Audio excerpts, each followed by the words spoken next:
right, it's blog post time, and there's some important things in the blog post that we're going to start to need to saving. So there's some key things for hoarding. Plus, we've got some videos from Tana suggesting that the new legendary events are going to continue with Scourges. My prediction is that whatever they introduce for next year, whether that is legendary or Scourges or another year-long character, will continue to get more and more difficult. Before we get into it, there was some things that were kind of whacked out today, and they're going to have to issue out compensation. There is a Luck of Spring event right now, which is collecting clovers, and then there's a clover store, and it was supposed to be able to get the clovers through the shop and then also through campaign energy, but this was not working correctly for the first 30 minutes, and then you're also good to go on alliance credits. The clovers were bugged for at least 30 minutes, and then my understanding is that the people that spent the energy early for like the first 30 minutes will get compensated. Also, there was a bugged out offer, which was removed from the store. So if you bought this offer and you did not get 700 credits, then you can use this screenshot to send to customer support. I believe the offer is, their intent was that it's supposed to be $5, 350 cores, and then 500 clovers. And this needs just to be photoshopped out. So the picture was wrong. Now we're going to get into the blog. Memory Lane Charging Station. This is a 5-day long event. This is the third one of the month. There's going to be a total of 4. So we're familiar with that. Then we're going to have Moonstone's event, which starts on March 20th. And there's a couple things that we're going to want to hoard to get ready for this event. ISO 8 campaign energy, Blitz credits, and use Masters of Evil in Cosmic Crucible. So you're going to want to move them to offense and then maybe gear them up to gear tier 16. Save your ISO 8 campaign energy. For me, I already did these, but if I bought the strike pass, then I would have that energy. And then also on the BKT bash, save this right here, because when you get these, that counts as earning Blitz credits. And so that's for today. And then tomorrow on Sunday, we will also have, the Sunday, the 2 Blitz events. You're going to want to save the Blitz credits on those, not claim them. So that way that it'll count for Mondays. I believe this is Monday on the 20th for the To the Moon milestone. So what you will get from this event, this is the Moonstone Unlock event. Eagle Emblems, that's the month-long event. Alliance Donation Box, Moonstone Character Shards, Unstable Cloth Mini Unique for Moonstone, Elite 6 credits, T4 Ability Materials, and more. Kitty! All right, and what else we got? There's going to be a leaderboard and so on. Tiny showdown. So this is a return to the anniversary fun. This is going to be an event that they're bringing back, which is Rocket, Groot, Ant-Man, Wasp. The main thing to notice here is that they've added 2 extra milestones. So this was an event that we had back in the day, and if you didn't do it, you're going to have another opportunity to do it, and they're going to add 2 extra missions. We will see if it is worth it. And then we're going to get a Quick Rumble Blitz, which is going to be a lot of the Shield characters. And this is something controversial potentially, and I want to talk about this. So the Unlock event for Captain America World War II is scheduled to start on March 27th. I want to read this together because there was a data mining video from Tana that I want to go into details of what this could mean. Prepare your Invaders team for raids on March 27th with an upcoming Star Spangled Man. This event will be the first in a series of new showcase events. And in Tana's video right here, it was titled Incursions. All right, so where you'll be able to lead a new team or teams through a series of missions to earn rewards. And the teams that was in the data mines inside of Tana's video was Rebirth. So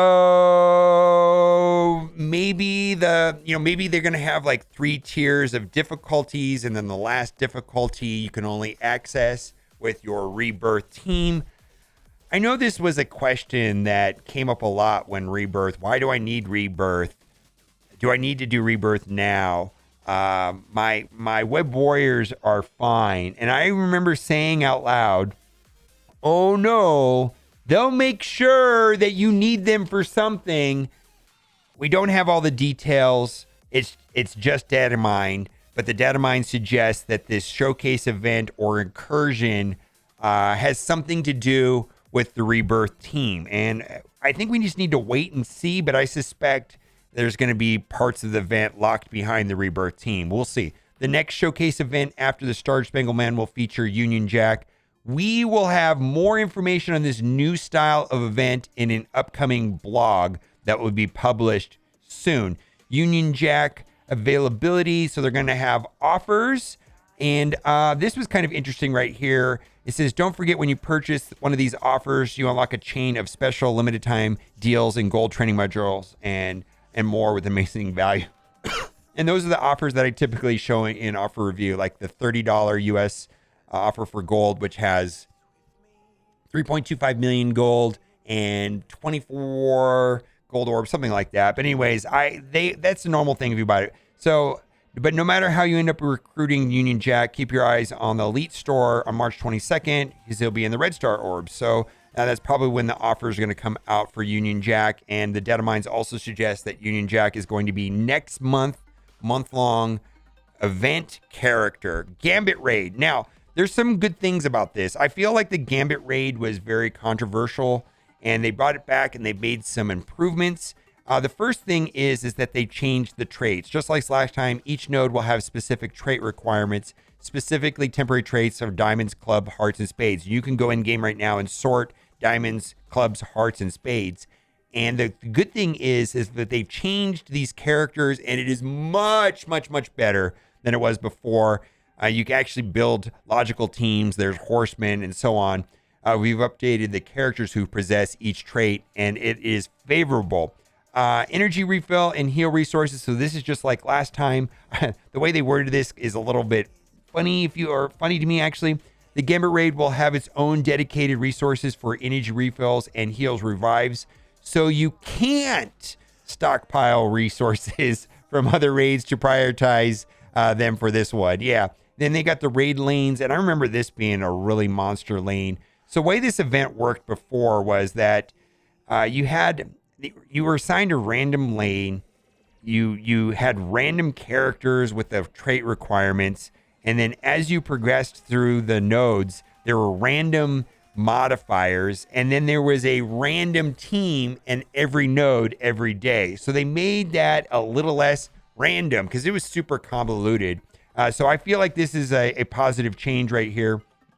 Another update from the first run of the Gambit Raids is that enemy teams will not be randomized each time that the raid is launched. Just like our other raids, the enemy comps will be the same each run.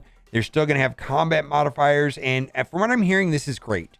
Wild cards, additive, addictive combat modifiers also returning. Players progress through the nodes. Different sections of the raid will add specific rules for combat that will stack on top of previous modifiers. So it gets more and more complicated as you work through it. I remember this being a super convoluted event. And it seems like they streamlined it. They made two positive changes from Legacy. They got rid of the random teams, the random enemies in each node, and then they made the hearts and the clubs team comps much more player friendly. All right. Rewards, fine. Individual nodes will be out in raid credits, gold points, and raid season. Okay, so they changed the Apocalypse Saga difficulty adjustment. And I know there's a lot of people saying, well, it should be hard. That's fine. Back in the day when I played Marvel Strike Force, I walked uphill both ways in the snow. Last week, I had to walk 10 miles uphill in the snow to get my Apocalypse. But they changed the nodes to make it easier. And I just wanted to point out right here that some people were saying, well, they changed the hard difficulty node 2, made it a lot easier, but they didn't mention heroic. But from reports from people in my chat, they told me that the heroic was much easier as well. So, but basically they made unlocking Apocalypse, because that took me like 2 hours, and there was several nodes that I had to restart over and over. So they made some modifications to that to make that process easier. Anniversary calendar. So there's going to be an anniversary calendar. There's some good rewards in this. It's going to be, I believe, a 14-day calendar. starting on the 18th. Agatha Shards. Now, there is another event from another post from the other day where they're going to give us another 15 Agatha Shards. I can't remember the reasoning, but something to do with one of the events. Then we also got some somewhat uneventful rewards, but we do get 25 Captain Carter and 25 Agent, U.S. Agent. 50 gold promotion credits is pretty good. Some more Agatha Shards. 2 training orbs, 2.5 training orbs. I wish they gave gold. And then we get 1 ionic orb, and I believe that is something to do with ions. Excuse me. And then lastly, 100 T4s, which is good. And then they give an Elite 5. So we've got the Friday free claim, go to the web store. And then we have our weekly events, which is going to be Deathpool Blitz. There's going to be an Adam Warlock unlock event. We're going to have the Quick Rumble, which is Shield. We've already talked about that. Boot Camp, which is the monthly flash event that shows up like every 4 weeks or so. And then Block Party as well.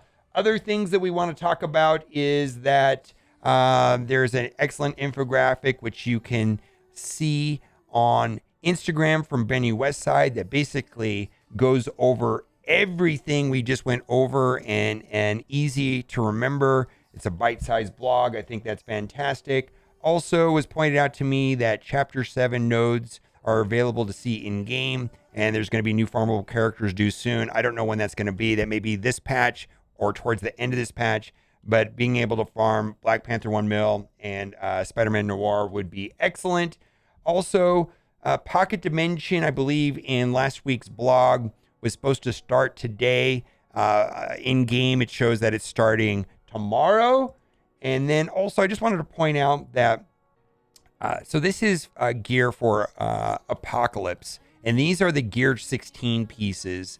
And I know that these are like 15 and 30 nodes, which is not really favorable. And you can only hit them so many times, I think like 4 times, which is not great. But these pieces were not available anywhere. So they went from 0 other than like teal war orbs, right?